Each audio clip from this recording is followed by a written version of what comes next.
In the early 60s, an Italian inventor, Marcello Tonselli, created a process of compacting by vibrocompression vacuum and elastomeric molds traveling on a moving belt. Crushed natural raw crystals combined with a polymer resin or cementitious binder, compressed and vibrated under heat to produce an isotropic slab with virtually no porosity. Who talks like that? Suffice to say, Marcello had invented engineered stone. And from that day forward, benchtops and splashbacks would never be the same again.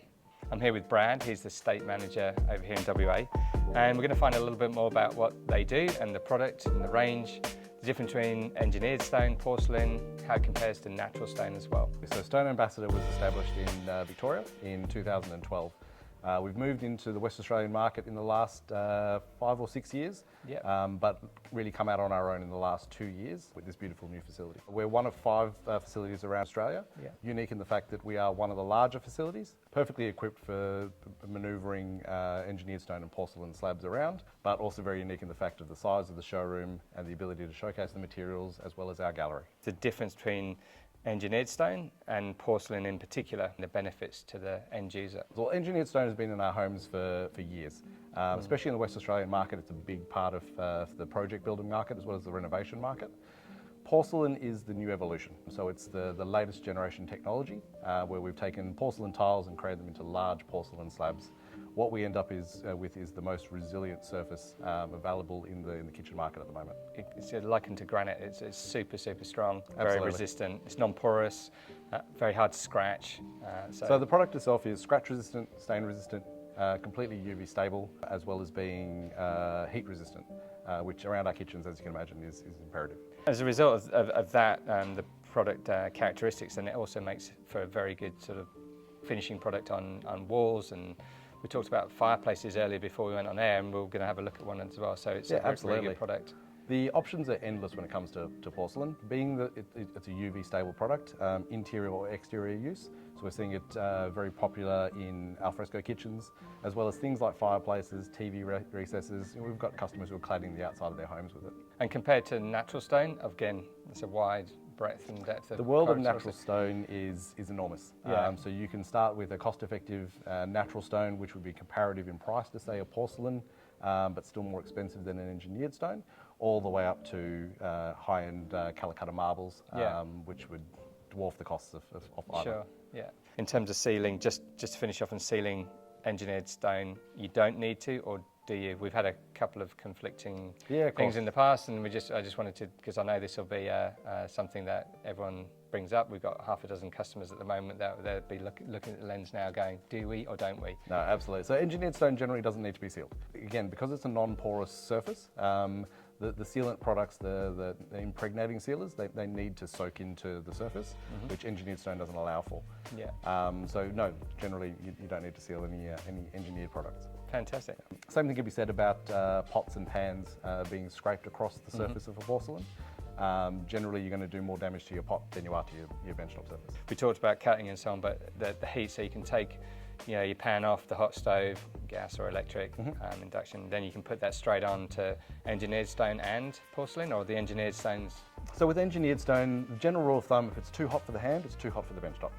Because there are glues and resins inside that surface, which when exposed to heat, you could do damage to your surface. Yeah. With the porcelain, the fabrication process through the kilns raises the temperature of the core material to 1300 degrees. Yeah. There's nothing in our kitchens that's going to get anywhere near that sort of heat.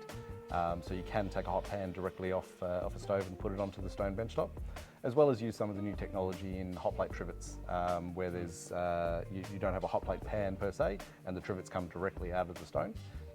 Porcelain's an ideal material for that. Clearly Brad knows what he's talking about, so we're going to go and take a look at the slabs out the back, which are pretty impressive. So we're here in the gallery at Stone Ambassador. It's amazing.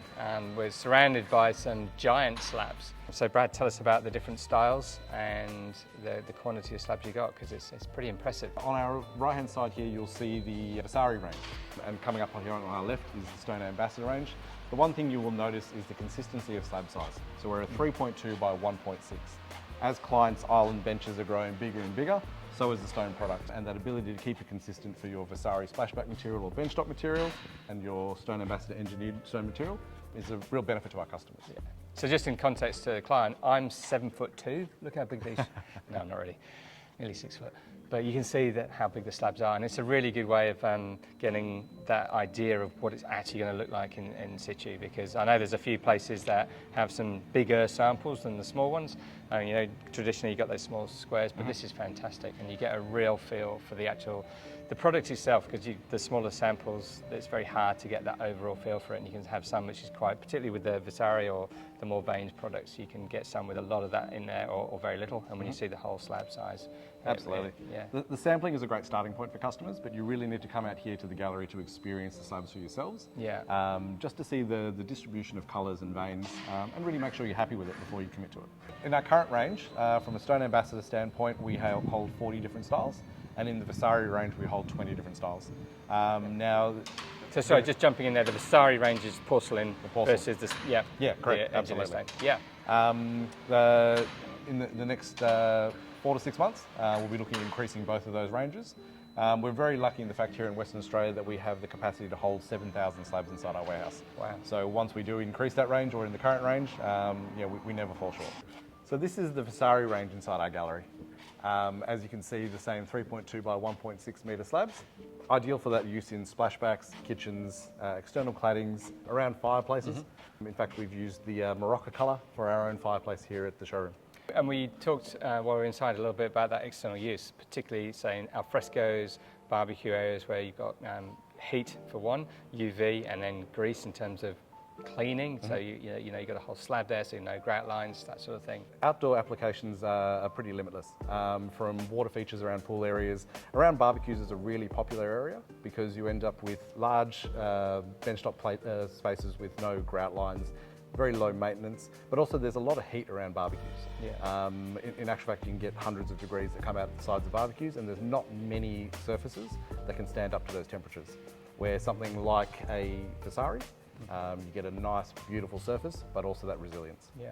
It's fair to say that things have evolved in 60 years, and as we've seen today, design, production and technology continue to evolve. Nice work, Marcelo.